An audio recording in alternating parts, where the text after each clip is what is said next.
You controlled the story within her. You became the page she couldn't tear out. The chapter she keeps rereading in secret. Because maybe you were the first man who didn't flinch when she tested you.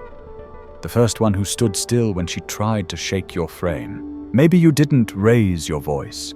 You didn't defend yourself. You just left, calm, silent, unmoved. And in that moment, she saw the one thing no performance could fake: unavailability to manipulation. Or maybe you were the first one who actually said it. That one sentence that shattered the illusion, that cracked the surface. And then you said nothing else. You let the silence stretch. You let the truth do what no flattery ever could: shift her identity. And then, like smoke, you were gone, but not really, because you stayed in her reflection, in her thoughts, in her memory. You became the man not tied to love, but tied to transformation. And that's something she'll never forget. Even if she forgets your name, your face, the sound of your voice, she'll never forget the version of herself that came alive after you. Because in her hidden world, behind every smile she gives to someone else, behind every safe choice, every nice guy she dates after, there's a memory that whispers, "He changed me." And once you become the turning point in a woman's life, you don't have to earn space in her mind. You already own it. This is the final lesson, the one most men will never understand, because they're too busy trying to impress, trying to be liked, trying to be chosen. But the man who lives in her mind forever isn't the man she chose. He's the man who shifted her, the man who showed her something deeper, and then walked away. Not to hurt her, not to win, but because his value wasn't negotiable. And when that happens, she doesn't crave your attention. She craves your gravity. She doesn't miss your gifts. She misses the system you became in her mind, the quiet dominance, the silence that spoke more than 1,000 conversations. You never raised your voice. You never chased. You just existed at a frequency she couldn't tune out. And now, the game is different. Because this isn't about tricks. It's not about lines. It's not about tactics. It's about psychological frameworks, built not to seduce her body, but to control the space toward her thoughts. Most men try to earn her attention. You become the echo she can't turn off. You don't try to be the man she desires. You become the one she can't explain. That's not seduction. That's architecture. You structure the interaction in a way that flips the frame. She's no longer evaluating you. She's evaluating herself. She's not analyzing your worth. She's questioning her own reaction. And that's the essence of obsession. Not desire for you, but the conflict she feels within herself because of you. You didn't chase her. You disrupted her. You didn't charm her. You exposed her. And you never had to say more than a few words to do it. Because this isn't noise. It's depth. It's not loud power. It's quiet presence that lingers in her system long after the moment ends. And now, as everything around her returns to normal, you don't. You stay. Not in her inbox. Not in her bed. But in her mind. Because when you say the one thing no one else has the courage to say, and then vanish like a ghost, you become something far more powerful than a lover. You become a question she can't answer. And that question rewires her. So no, you don't need to fight for attention. You don't need to perform. You don't need to compete. You just need to shift her. Once. With precision. With calm. With restraint. And once the shift happens, once her internal system attaches your presence to transformation, it's over. You own space in her story. Forever. Control begins here. These are not tricks, not pickup lines, not shortcuts to affection. These are psychological structures, built to trigger subconscious shifts in the female mind, to press hidden switches that most men never know exist. Switches that flip attraction into obsession, interest into craving, control into collapse. You don't win her with entertainment. You don't win her with effort. You win her by becoming the one thing she can't forget, even when she wants to. That's dark psychology. That's what Machiavelli saw before anyone else. And if something inside you moved while hearing this, if a deeper instinct woke up, then this wasn't just a message. It was a signal that you're done chasing, done explaining, and finally ready to build gravity. Not just for her, but for yourself. So now, walk differently, speak less, watch more, and remember, the man who controls her thoughts never needs to ask for her heart.